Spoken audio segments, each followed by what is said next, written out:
Good evening, friends. Aaron. Uh, um, if you're wondering about that unconscious person in the thumbnail, for tonight's trap story time, we're going to talk about that gentleman and some more people. Old homeboy there in the thumbnail's name is Reverend James Burroughs III.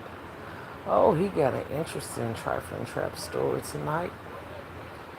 Old Reverend Burroughs, he's in his early 50s. He was installed over at Kenneth Whalem's church, the somebody or another, in Memphis, Tennessee, Mount Olivet. The nigga was a corrections officer and a mason. And all the shit that people claim that they gonna be if they gonna be a decent, respectful person. He also was an undercover drug addict and child molester. Child Jesus, fix it all. The nigga was a Baptist, you know. I told you earlier about them Baptists. The missionary Baptists gonna flat back fuck everybody that comes near the building. In one way or the other, Lord have mercy. But old Reverend, he kept counsel with some of the most dastardly niggas. And in my youth and naivety, because I'd known the nigga 30 years, I finally had to realize, the fella flock together. What in the fuck is you over there hanging around with junkies and child molesters and drunk ass niggas for, old niggas who like a little something every now and again themselves, a diverse crowd of derelicts for you to be mixed in with. What you got in common? One of these things is not like the other, or is it really like the other ones and you just knew how to put on the good face? It was the latter and not the former. This man had a good run of pretending to be a decent, respectable person until he crossed paths with me. And when he did, it was 10 years ago, and he had gotten hurt in a prison riot and went in the hospital and never recovered.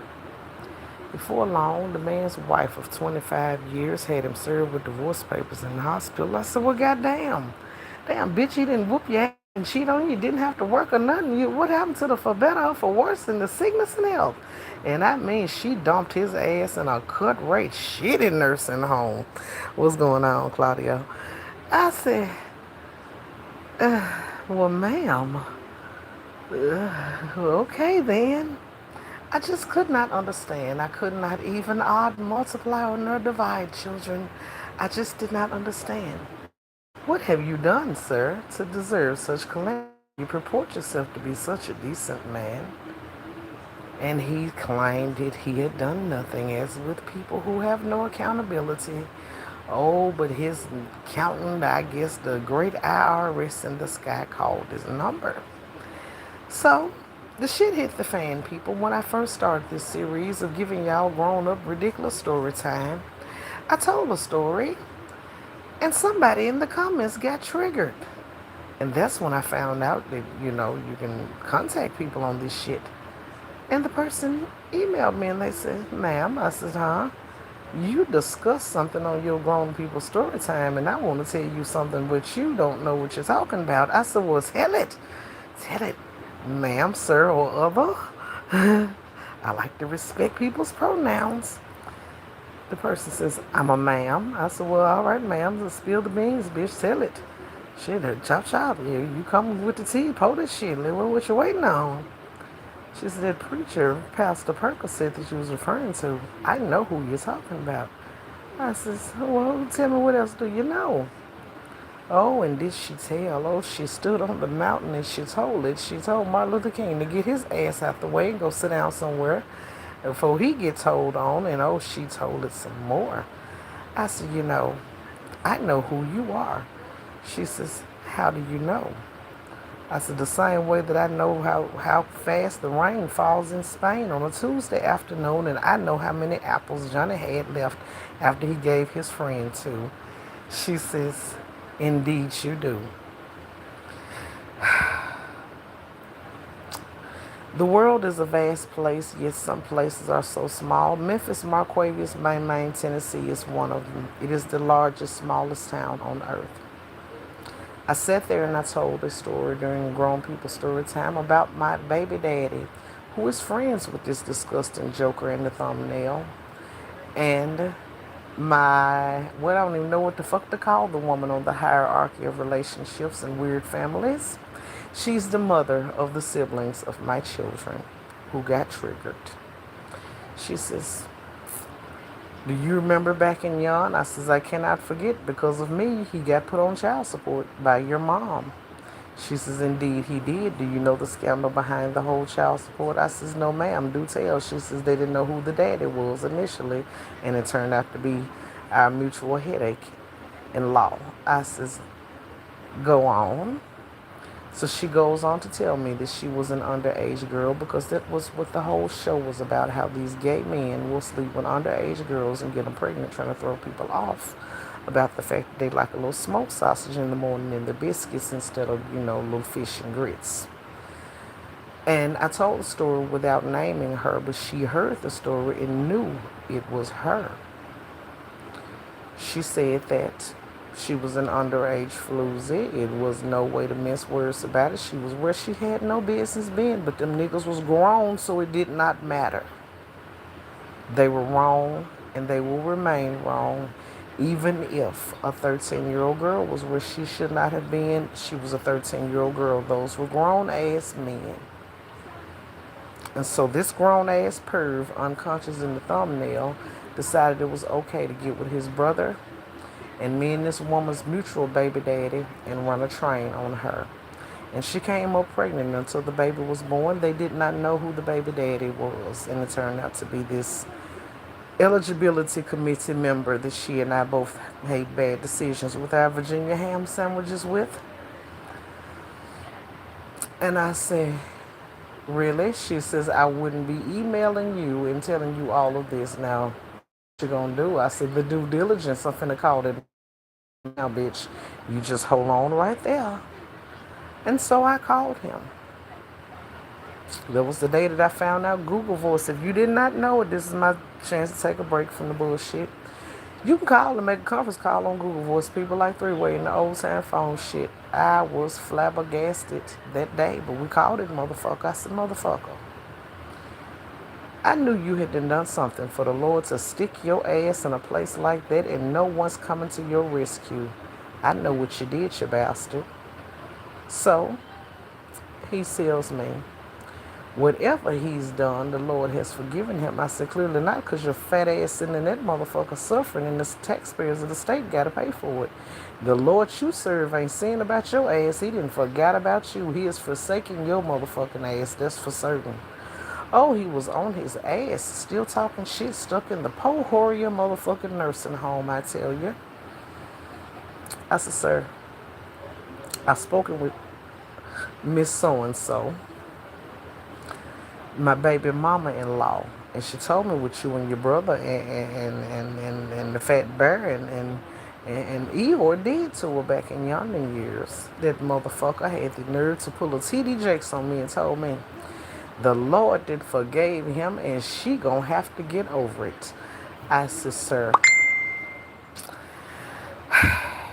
in the name of whatever God you serve, let me tell you one motherfucking thing." And I showed his ass that I was Thaddeus Matthews' protege. Oh, I cussed his Baptist ass and used the book to do it. Oh, I took that motherfucker from Genesis down through motherfucking Matthew, Mark, Luke, John, Leviticus, Galatians, Ephesians. We stopped a long little while over at Proverbs. Oh, I cussed his ass from in the beginning all the way to Amen, and then informed him that according to his Bible, that a time shall come when he gonna lay on his motherfucking ridiculous ass, call out for death, and death gonna be at a Diddy party or doing something extra. It ain't gonna answer his motherfucking ass. He's going to lay there and suffer and think about what the fuck he has done. We're chilling, that day has come. Oh, a bird told me, they says, "Check your email." I went upon my email and Young was a screenshot of him laying on his flobbly motherfucking ass and don't know that today is Monday. And if he does know, he don't know Monday the what. He has no, what they say? They're not expecting him to improve. No one was expecting shit out of a motherfucker like that. You can walk around for 40 years pretending like you're a decent, respectable, upstanding person and you're really a kitty diddler. It really be the people that you least expect, y'all. It really do. This is what I just told y'all is a true story. But we just gonna stop right there. There's no other tragedy to say. The nigga half dead. He got what I prayed for.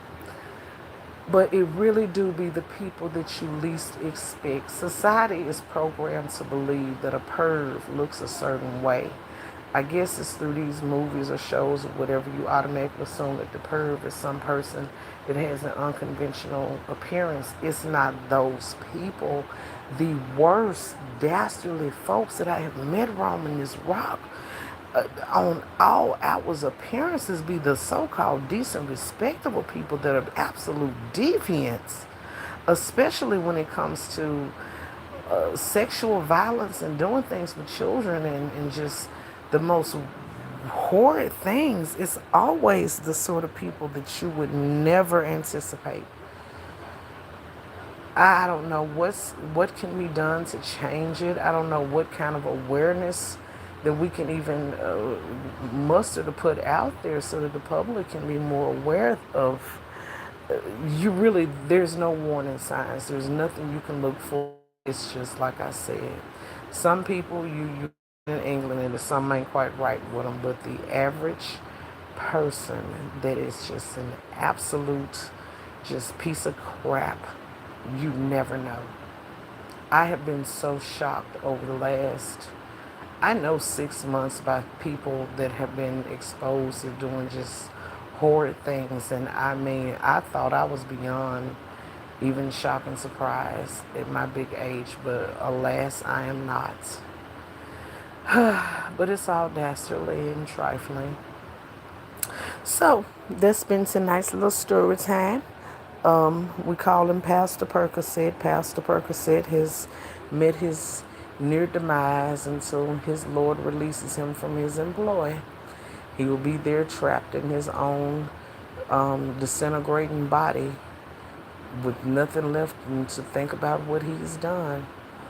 The only thing that I've been thinking about is since that lady reached out to me is if he did it to her, how many other women in that church or in those prisons or any of the other places that he's worked with vulnerable populations has he violated people? Because I've also noticed a trend with that. People who like to violate, people for sexual purposes, they always want to work with a population of people that can't resist, whatever they're dishing out. Whether it's a prison or whether it's with mentally deficient, disabled people or something like that. They're always, or children, they're always around someone that cannot defend themselves and has no recourse or will not be believed if they tell it. Now that I do know for certain. But it's just the fact that I knew God was beating this man's ass for a reason. I just automatically assumed he had done something to one of those inmates. I never would have imagined. But now that the imagination that then came and cemented the whole shit, like I said, how many others are there? Because it's like potato chips, it's like Lay's. He ain't just did this once. It's all trifling. Anywho, that should be my 1 minute left. They told me to run 15 minutes and tell y'all quick little stories. That's been this one. If you want some more information on, or you yourself or a loved one been, insulted and disrespected, reach out to the RAIN Foundation with 2 N's, RAINN, and go on their website. They got a few little resources over there for ya. And, check out your local, places of assistance in your city. If you're dealing with that sort of thing, wherever you may live, if you need to, just reach out and talk to somebody. And if you converse there on the other side of the coin and you feel a little pervy, Talk to somebody. Get you a hobby. Do something with your goddamn self. Don't fuck with people, okay? The shit ain't okay. Y'all know y'all be fucked up. All the victims say that y'all tell them something similar about you know you fucked up. If you know you fucked up, go get some fucking help. That don't mean keep fucking with people. Ugh, Jesus. Good night, all. I'll see y'all perhaps day after tomorrow. On my, if I decided to even bring y'all in on the thing, on the Great Getting Up Morning Show, which is my morning time when I be on the local radio station down here in Mississippi, and sometimes in the middle of the shit during the last half of the show, I let y'all listen in too. So be on the listen for the Great Getting Up Morning Show. One is Wednesdays and Fridays. Sometimes not. But other than that, have a good evening to you and your family. Stay safe, stay the fuck out the way, stay sucker free, and stay prayed up as always. Ta-ta.